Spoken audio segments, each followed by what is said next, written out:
Assalamualaikum warahmatullahi wabarakatuh. Selamat sore, salam sejahtera untuk kita semua. Yang saya hormati, Pak Menteri, kalau masih bergabung. Tadi narasumber yang luar biasa sekali, Prof. Dikorita, Prof. Uut, banyak sekali ilmu yang saya dapatkan. Mbak Kiki, Mbak. Mbak Kiki ya. Saya berbeda sekali dengan pembicara sebelumnya, Mbak Doti dan teman-teman semua, karena achievement pribadi saya sangat jauh dari beliau-beliau itu. Mungkin saya akan banyak bercerita tentang pengalaman pribadi dan apa yang saya dapatkan, hikmah apa yang saya dapatkan untuk bisa menjadi perencanaan ke depannya. Tadi disampaikan oleh Mbak Kiki. Jadi background saya masa kecil adalah berangkat dari keluarga tradisional religius, di mana biasanya kalau keluarga kita itu dari tradisional religius, kesenjangan perspektif gendernya itu masih sangat terbatas. Saya anak keempat dari 5 bersaudara, 3 laki-laki dan 2 perempuan. Kakek itu pengasuh pesantren yang masih tradisional. Kakek dari pihak ibu adalah petani yang juga pedagang. Bapak politisi, ibu wirausaha. Alhamdulillah, bapak saya itu memiliki pemikiran yang sangat luas, kemudian open minded, sehingga halangan-halangan dari masyarakat tradisional religius itu tidak didapati pada kami anak-anaknya. Sehingga tidak ada sama sekali perbedaan perlakuan baik ke saya atau kakak saya yang sulung yang laki-laki, kemudian adik saya yang laki-laki. Pola asuh yang diterapkan ini adalah pola asuh yang demokratis, di mana meja makan dan aktivitas membaca itu menjadi ajang diskusi. Saya ingat sekali ketika setiap hari dari mulai SD sampai SMA, setiap sore itu kita selalu berkumpul di ruang keluarga. Jadi living room itu benar-benar berfungsi sebagai ruang keluarga. Kita membaca bersama-sama koran karena masa itu kami cuma langganan 1 koran, 1 majalah, kemudian 1 tabloid. 1 koran kita baca bersama-sama, jadi saya biasanya yang pertama pasti tak baca adalah halaman olahraga. Kemudian Bapak itu halaman depan, halaman yang terkait dengan politik dan kebijakan-kebijakan, kakak saya yang lain halaman yang lain. Nah dari sini kita berdiskusi tentang segala sesuatu. Jadi misalnya saya itu masih SMP, kakak saya sudah kuliah, kita duduk bersama. Dari sini kita bisa melihat point of view masing-masing. Saya merasa sekali bahwa setiap kata yang kita ucapkan itu kita partisipasi kita itu dihargai oleh semuanya. Berangkat dari sini kita merasa bahwa saya memiliki kemampuan untuk berpendapat. Kemudian setiap akhir pekan itu juga kita ada family time untuk memperkuat bonding. Dari sini ketika kita biasanya family time-nya itu ke Purwokerto, saya dari Purbalingga, kota kecil sekali, yang bahasanya itu ngapak-ngapak. Dalam perjalanan itu biasanya karena kita anaknya 5, saling berebut, tujuan pertama itu mau kemana. Adik saya yang bungsu itu dia suka melukis, jadi biasanya tujuan utama dia maunya ke tempat peralatan lukis. Kemudian ibu saya pedagang, jadi kepinginnya juga langsung ke tempat dia bisa kulaan. Itu. Bapak saya seorang politisi, jadi bagaimana dia bisa memecahkan masalah ini tanpa harus ada perdebatan.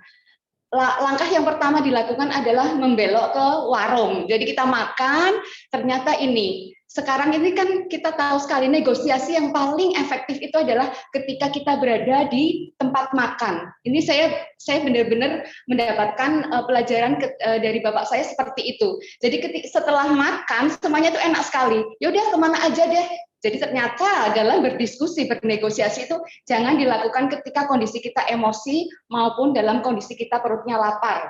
Tapi kalau sekarang nggak apa-apa ya, karena laparnya itu ibadah. Kemudian lanjut. Maaf, ini ada hal yang dipesankan oleh orang tua saya. Ini benar-benar melekat di hati karena berulang-ulang disampaikan bahwa bapak dan ibu hanya bisa memberi bekal pendidikan sebagai modal kehidupan di masa depan. Jadi jangan pernah berharap warisan. karena warisan itu adalah harta yang tidak kekal. Tetapi kalau pendidikan itu adalah investasi jangka panjang. Kemudian keluarga jangan sampai terpecah masalah materi dan sebagainya, sampai hal yang dalam hidup kita harus bekerja keras, karena apabila rezeki kita lapang, maka akan lebih leluasa untuk membantu sesama. Ini kita menjadi bagian dari support system pada orang lain, ya. Namun jangan jadikan materi sebagai tujuan dalam berkarya. Ini mungkin kemudian masa ketika kuliah, mungkin saya adalah titik nadir dalam kehidupan pribadi saya. Ini jadi ketika saya masuk kuliah semester 1, ibu saya meninggal, kemudian 54 hari kemudian kakak sulung saya satu-satunya yang sudah bekerja di keluarga itu juga meninggal, dan setahun kemudian adalah bapak saya meninggal. Support system yang saya dapatkan itu adalah dari teman-teman, dari masyarakat, kerabat, maupun dari teman-teman kos. Ini dari family. Luar biasa sekali. Tidak ada satu kata pun yang mengatakan, kakak, jadi yang meninggal itu yang sulungnya sudah bekerja, sementara dua kakak saya masih kuliah dan dua-duanya itu adalah di swasta. Dengan tanggungan yang luar biasa, saya di UGM alhamdulillah diterima. Kemudian jadi saya ingat masa lalu. Jadi di semester 1 itu saya merasakan luar biasa support system yang saya dapatkan, baik dari teman-teman maupun dari kerabat, dari dosen dan sebagainya, dari teman kos. Jadi apabila ada teman SMA saya yang kebetulan di UGM itu mendapatkan kiriman, biasanya nanti saya diajak makan agar ya sebetulnya tidak agar tidak ini dignity saya, mereka bareng-bareng gitu ya. Mungkin sebetulnya agar saya tidak kekurangan gizi gitu ya. Kemudian ketika saya ada tugas-tugas, mereka selalu mempersilahkan saya menggunakan komputer-komputer mereka sehingga saya tidak perlu merental. Bahkan teman kos saya itu ketika saya kirimannya tentu jadi tersendat-sendat ketika penyangga yang di rumah itu tidak ada, tentu sangat tersendat. Ketika ibu kosnya sebetulnya mau nagih, ini mungkin sangat paham lah ya kalau yang masa lalu. Ketika mau menagih itu mereka saling melindungi saya. Ini proteksi yang saya dapatkan dari teman-teman juga luar biasa sekali. Dan tidak ada satupun kata dari masyarakat atau dari teman atau dari family yang mengatakan, sudahlah kamu kan perempuan, kondisi keuanganmu, keluargamu itu sekarang sangat terbatas, sudah deh nggak usah melanjutin, mending kerja atau yang lainnya. Itu tidak pernah ada kata-kata seperti itu. Jadi itu adalah bagian yang memotivasi saya luar biasa, kemudian memberikan harapan saya yang menjadikan tidak putus asa. Kemudian dari ketika mulai berumah tangga, alhamdulillah saya juga mendapatkan anugerah ya, mendapatkan pendamping yang sangat berperspektif gender gitu. Jadi dari awal menikah itu tidak pernah ada kamu harus berhenti bekerja atau kamu jangan mengaktualisasikan diri atau dan sebagainya, itu tidak pernah ada seperti itu. Hal ini dibuktikan dengan ketika pola asuh terhadap anak. Saya bisa mengganti popok, Mas Ganjar juga bisa. Saya bisa menyuapi anak, dia juga bisa. Saya bisa memandikan anak, dia juga bisa. Yang membedakan saya dengan Mas Ganjar itu hanyalah dua. Dia tidak bisa mengandung dan tidak bisa menyusui. Kalau masalah menyusui itu benar-benar. Jadi ASI eksklusif dan 2 tahun penuh saya memberikan ASI kepada alam meskipun saya bekerja. Jadi biasanya saya pumping terus kemudian dimasukkan ke kulkas dan kita saya di Purbalingga, Mas Ganjar di Jakarta. Kemudian pada tahun 2006 saya mendapatkan kesempatan untuk melanjutkan studi di Jepang. Saat itu saya sebetulnya ingin menolak karena anak saya masih kecil. Sebenarnya saya kepinginnya di Indonesia saja. Tetapi Mas Ganjar sekali lagi menjadi support system yang luar biasa sekali. Dia memberikan saya motivasi luar biasa. Jangan kamu tolak, ini adalah kesempatan.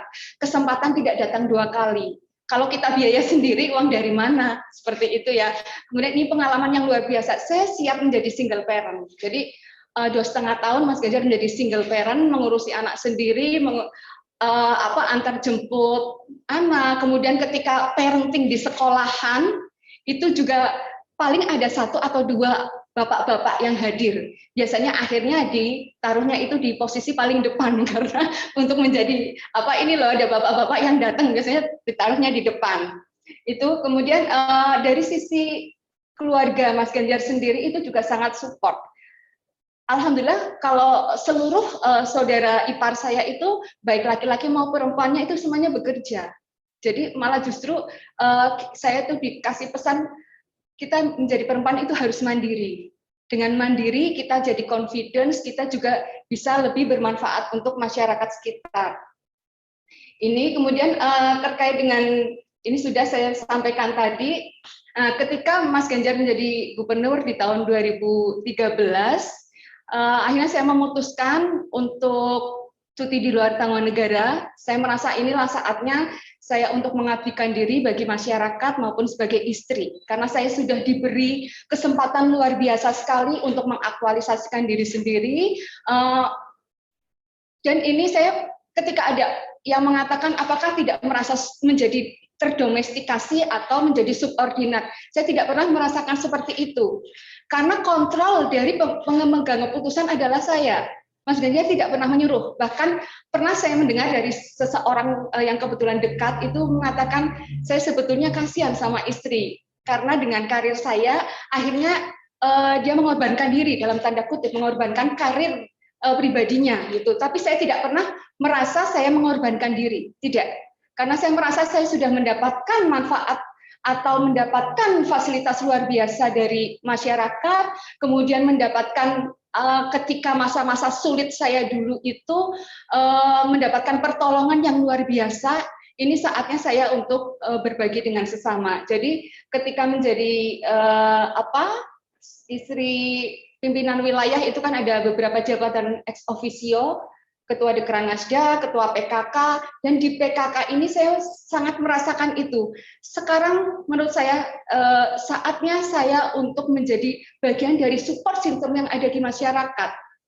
Karena kalau kita mau bicara tentang kesenjangan gender gap itu banyak sekali terjadi adalah di remote area. Ini berbeda dengan forum-forum yang ada di Kagama, di mana ini pesertanya semuanya educated, semuanya sudah paham. Tetapi bagaimana siapa yang akan menyentuh masyarakat yang ibu-ibu yang pendidikannya terbatas, aksesibilitasnya juga terbatas, yang belum berdaya. Ini saatnya orang-orang yang memiliki energi, memiliki pemikiran untuk bisa terjun langsung di tengah-tengah masyarakat. Dari sisi pola asuh, banyak sekali didapatkan misalnya ada 3 anak atau 2 anak, yang 1 laki-laki 1 perempuan, yang masih ada diprioritaskan laki-laki untuk mendapatkan pendidikan yang lebih tinggi.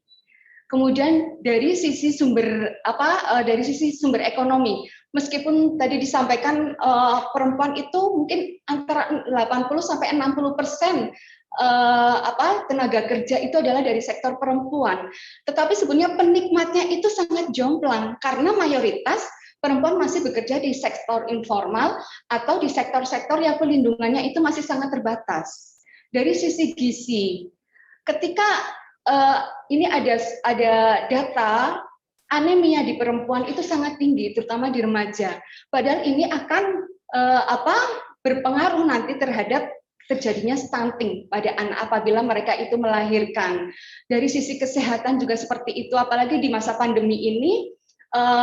Data di Jawa Tengah sendiri yang angka kematian ibunya itu tahun 2018 sampai 2019 menurun sangat luar biasa. Ini tahun 2020 ada peningkatan sedikit. Nah, ini tentu diperlukan semua elemen masyarakat untuk ayo kita bareng-bareng bagaimana kita bisa mengedukasi maupun memberdayakan masyarakat di tingkat grassroots ini. Kemudian ini adalah kegiatan waktunya. Ya, ini sudah hampir selesai. Kemudian terkait dengan edukasi, yang lainnya adalah terkait dengan saya sebagai ketua Kuartir daerah ya. Kenapa saya mau berkarya di sini? Karena ini adalah membentuk anak bangsa. Dan harapannya dengan Saya pertama khawatir daerah yang di Jawa Tengah yang perempuan juga bisa menginspirasi untuk orang lain. Mungkin sektor saya atau saya mengabdi itu berbeda sekali dengan orang-orang lain karena tidak ada sumbangsih ekonomi ke keluarga. Mungkin tidak bisa dikuantifikasikan karena semuanya itu relawan. Pekerjaan saya ini adalah relawan yang tidak mendapatkan penghasilan sama sekali, tetapi efek moralnya adalah luar biasa, merasakan kepuasan ketika kita bisa bermanfaat untuk masyarakat banyak. Mungkin itu yang bisa saya sampaikan, karena pada intinya kalau kita ingin memberdayakan orang lain, kita harus berdaya dulu. Dan pendidikan merupakan kunci utama agar perempuan bisa berdaya. Mungkin ayo saatnya kita tidak hanya mencari supporting system untuk diri sendiri, tetapi kita menjadi supporting system untuk orang lain. Mungkin itu saja yang dapat saya sampaikan. Mohon maaf apabila ada kesalahan. Assalamualaikum warahmatullahi wabarakatuh.